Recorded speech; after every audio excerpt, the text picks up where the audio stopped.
Okay, what else is happening in the city of Muskegon? Look down by the Alternative Energy Center, Merrick, and then there's that law firm down there, and there's a few condos. It's kind of on the northeast end of downtown. You go down the hill, and it's right there along Shoreline Drive. Oh, that's Paul's neighborhood. No, this looked like a rat.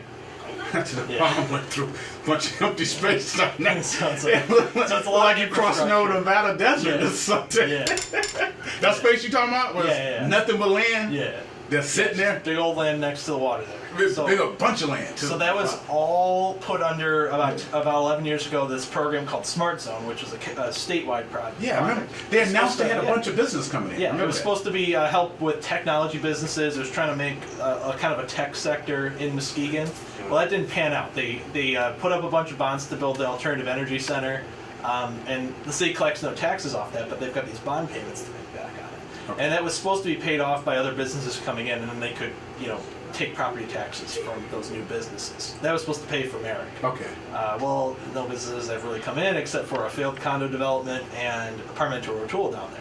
Wow. Who is down there, and they're right at the end of that street, so they're really the only true presence down there except for these few little condo things, and then the Alternative Energy Center. So those taxes aren't getting paid in that we're supposed to pay this thing off. So the city's got these growing bond payments they've got to make. The Community Foundation was helping them for a while. They're not doing that anymore, starting, I believe, this year or next year. And property owners, there's been 3 different owners. The first one's long gone, but the second one, only a few years ago, transferred their interests to a third one who is affiliated with Yes Muskegon, who is trying to build the casino down there. They haven't gotten the recognition from who they need to. They haven't placed that land in trust yet, so they're not quite there yet with that process. And they haven't been for a decade that they've been trying to propose that idea, and now, especially the last 2 years, where they've had control of this property. Mm-hmm. So the question is, that was raised Monday by the City Commission is, when are we going to see this happen? Some people said not for 10, 20, 30 years, so we need to do something else. We either need to, they've been slowing down the tax assessments on the property, that the third developer, it's Muskegon Lakefront LLC, they have been slowing down the tax payments they've been trying to collect from these people, hoping that they would get some new businesses in there. They said maybe we'll speed those up back to the normal pace, try to collect our money, so at least they're not draining our services. Or we figure out something else, or they actually do build something down there. So a lot of the commissioners seem frustrated that nothing's moved forward there. It's been 10 years since that got set up, right. 2 or 3 more years that the most recent owner has really had it, but they haven't been following through. Right. So they got some prospects. They got some other prospects, I guess. They don't have any other prospects to purchase the land. The city doesn't technically own the land. Okay. Private owners own the land, so they can't necessarily force them off the land unless they get delinquent on their taxes. Okay. Technically, the current owners are still paid up on their taxes. They're like a year or 2 behind, but you have to be 3 or more behind to get your property taken away. So they're just running ahead of the curve. It's kind of like when you see those bridges in movies and all the wood beams start falling through. Right. They're like 2 wood beams ahead of where the beams are all breaking. So they're just ahead of falling off the bridge. That's like me. That's how I just barely ahead. Barely ahead of the. That's like my budget. Barely there. Yeah. Right. Right. Yeah. I understand, but the city council want to see some development. They want to see some development. And, Commissioner German says, let's give them time. Right. There's not a lot of people really like knocking on the door to develop a lot of stuff downtown. No, but the argument that some have made, especially Vice Mayor Spataro, is that a lot of people who might do something with their property or with their building downtown, their abandoned building or whatever, aren't doing it because they think if the casino moves in, their property values will double or triple. They're just saying it's been what? So what's going to budge here is really the question. And so they said they didn't make a decision. They just told city staff to keep talking with the current owners, see what they're going to do, report back, and if they have no plans for the site or realistically the casino idea doesn't happen, then they need to take steps. What if they don't want to do anything with the land? They just want the land to stay there for right now.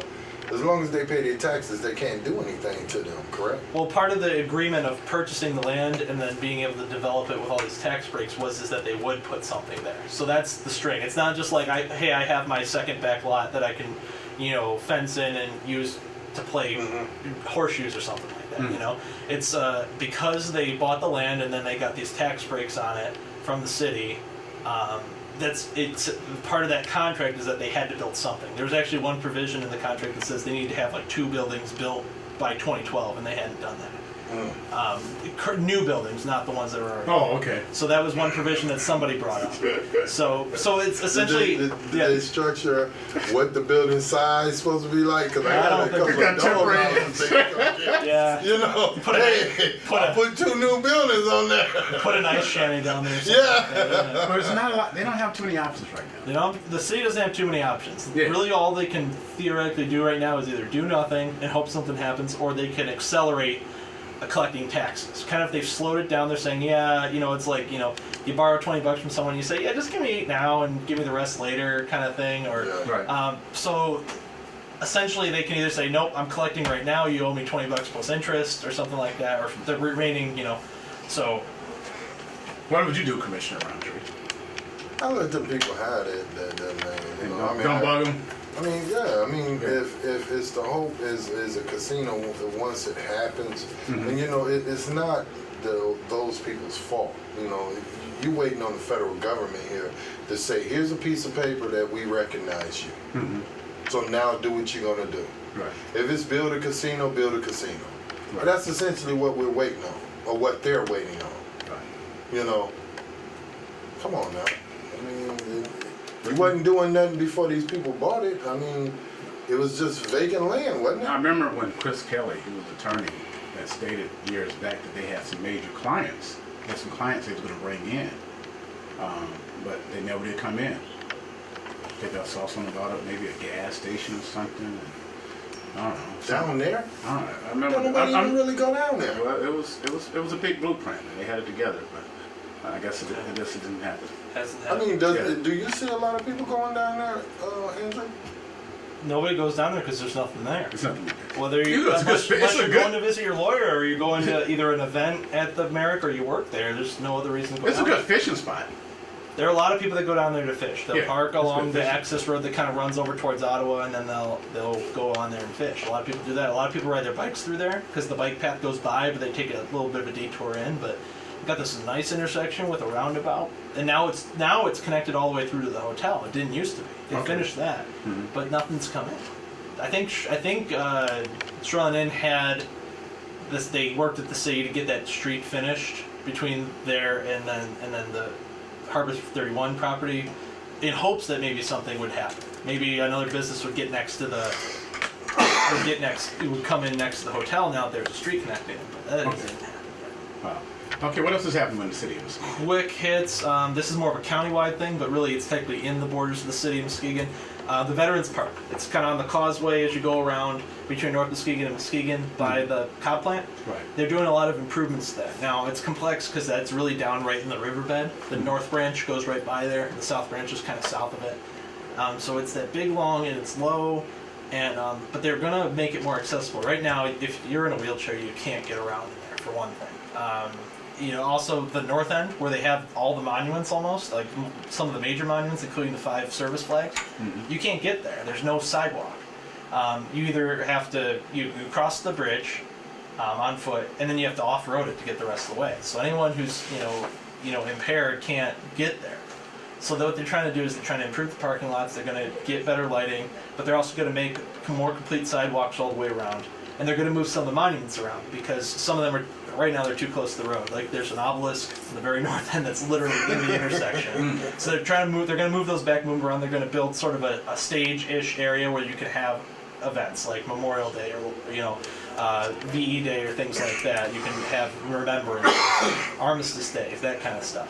Right now it's not very accessible. You've got that loop of sidewalk right around the south end by the fountain and stuff like that, but you can't get to the rest of the park. Okay. So they got $960,000 from MDOT to do it. And the cities locally, Muskegon and North Muskegon, only have to put in $35,000 to do the project. Okay. So it's a pretty sweet deal for the cities to do this. And it's several of the people in the county level who've been involved in veterans affairs and things like that have been working on this for over 2 years to get this going. So they're finally going to do it. They're going to work with consumers to get new streetlights. They're going to work with the Army Corps of Engineers to make sure that the river's not affected. They got to work with MDOT. They got to work with the MDNR because there's wildlife, and it's going to take a while for them to get through all the approvals, but they said it's going to happen. I got wildlife in my yard. Do you have to talk to the MDNR? Yeah.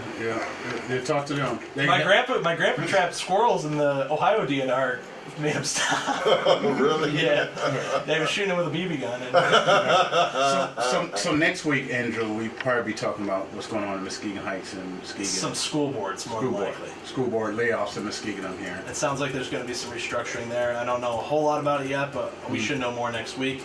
Also, Muskegon Heights started school. Right. New uniforms look great. I saw the Big Reds and the Tigers both practicing football the past few days as I've been driving by, so they're getting that going. I got Miss Lena Zachary Ross. She's coming up next. I think she's Nice. coming up next. I think we got her coming up next, so we're talking to her. Oh, you got a special birthday, right? Yeah, Lou from Mux Rec, the local record label. It's his birthday today. Happy birthday, Lou. What's the name of the record label?